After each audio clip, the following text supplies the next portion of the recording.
Göyçayda ciddi narazılıq doğuran hadisə. Rayon İcra və Probasiya Şöbəsinin həyata keçirdiyi icra tədbirləri bir sahibkarın hüquqlarının pozulması ilə nəticələndiyi bildirilir. Məsələ ondadır ki, məhkəmə qərarının icrası ilə adı altında qərarda açıq şəkildə nəzərdə tutulmayan addım atılıb, sahibkara məxsus obyektin elektrik enerjisi kəsilib. Hadisə Göyçayın Kürdəmiş kəndində qeydə alınıb. Sahibkar Elnur Beydillayev və məxsus soyuducu anbarın elektrik enerjisi anbarın daxilində tonlarla kənd təsərrüfatı məhsulları olduğu halda dayandırılıb. Bu isə məhsulların xarab olması təhlükəsini yaradıb. Sahibkara ciddi maddi ziyan riski formalaşdırılıb və görülən tədbir məqsəd və qanuna uyğunluğu ilə bağlı ciddi suallar doğurub. Qeyd olunur ki, məhkəmə qərarının icrası zamanı belə addımların atılması yalnız qanun çərçivəsində və qərarda açıq şəkildə göstərildiyi halda mümkündür. Lakin baş verənlər göstərir ki, icra prosesi zamanı səlahiyyət həddinin aşıldığı və vətəndaşın hüquqlarının nəzərə alınmadığı ehtimal olunur.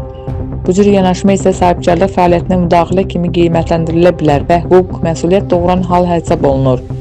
Məsələ ilə bağlı aidiyyəti qurumların mövqeyi və atılan addımların hüquqi əsasları hələ də açıqlanmayıb. Qarşı tərəfin mövqeyini də dərc etməyə hazırıq.